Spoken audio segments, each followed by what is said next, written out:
Assalamualaikum warahmatullahi wabarakatuh. Perkenalkan, nama saya Vina Danohaliza dengan NIM 232311088. Di sini saya akan menjelaskan mengenai sistem reproduksi. Yang pertama, saya akan menjelaskan mengenai organ reproduksi beserta fungsinya. Organ reproduksi yang pertama yaitu pada pria. Bagian-bagiannya yang pertama ada penis. Penis ini berfungsi memasukkan sperma ke saluran kelamin wanita. Pada penis terdapat uretra, pembuluh saraf dan perasa, corpus spongiosum, dan corpus cavernosa. Yang kedua ada skrotum. Skrotum ini terdiri dari dua, yaitu skrotum kiri dan skrotum kanan yang memiliki otot polos dan otot lurik. Otot polos berfungsi untuk mengerut dan mengendurkan skrotum, dan otot lurik mengatur suhu di sekitar testis, di mana suhunya kurang lebih 34 derajat Celcius. Yang ketiga ada testis. Testis ini ada sepasang juga, di mana fungsinya memproduksi sperma melalui proses spermatogenesis dan memproduksi hormon testosteron. Di testis terdapat tubulus seminiferus, di mana itulah tempat pembentukan sperma. Yang selanjutnya ada saluran kelamin. Ada 4 saluran kelamin, yaitu saluran ejakulasi, uretra, vas deferens, dan epididymis, di mana semuanya itu berfungsi untuk menyalurkan sperma dari testis keluar tubuh melalui penis. Yang kelima ada kelenjar kelamin. Kelenjar kelamin pada pria ada vesicula seminalis, kelenjar prostat, kelenjar Kauffman atau bulbuletra, di mana kelenjar-kelenjar ini berfungsi menambahkan cairan kelamin untuk mempertahankan hidup dan gerak sperma. Selanjutnya ada organ reproduksi pada wanita. Bagian yang pertama itu ada vulva dan labillum. Labillum ini terdiri dari dua, yaitu labium mayora dan minora. Kedua ada vagina.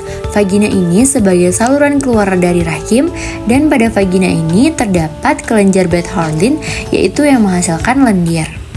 Selanjutnya ada uterus atau rahim. Nah, uterus ini berfungsi sebagai tempat pertumbuhan dan perkembangan embrio. Yang keempat ada oviduk atau tuba Fallopi. Nah, ini adalah tempat pembuahan atau fertilisasi, di mana nantinya disinilah pertemuan antara sel sperma dan sel telur. Yang kelima ada ovarium. Ada sepasang ovarium, di mana ovarium ini memiliki fungsi yaitu penghasil sel telur atau ovum. Selanjutnya, saya akan menjelaskan mengenai proses terjadinya menstruasi dan hormon yang terlibat.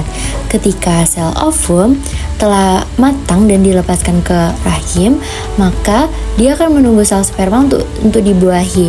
Namun, ketika tidak dibuahi oleh sel sperma, maka dinding rahim akan meluruh beserta sel ovum tersebut. Hormon yang terlibat dalam proses peluruhan ini adalah hormon estrogen, progesteron, hormon perangsang folikel atau FSH, dan hormon luteinizing atau LH.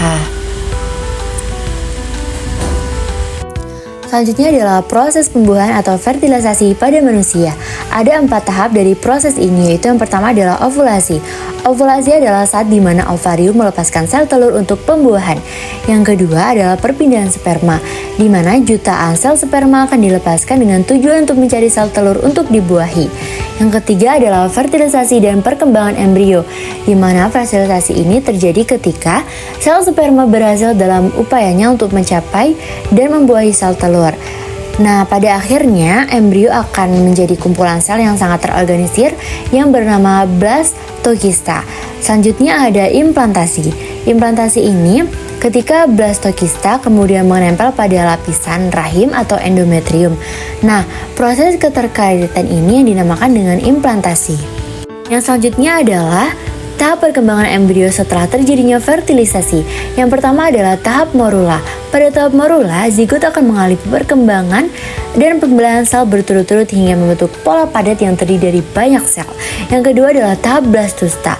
Pada tahap blastosta, sel mulai berdiferensiasi dan membentuk rongga yang bersih cairan yang disebut dengan blastokel. Yang ketiga adalah tahap gastrula. Pada tahap ini, embrio akan mulai membentuk 3 lapisan germinal utama, yaitu endoderm, mesoderm, dan endoderm. Yang keempat adalah tahap organogenesis. Pada tahap ini, organ-organ utama akan mulai terbentuk dan berkembang. Nah, di sini dapat dilihat ada siklus perkembangan janin. Itulah penjelasan mengenai sistem reproduksi.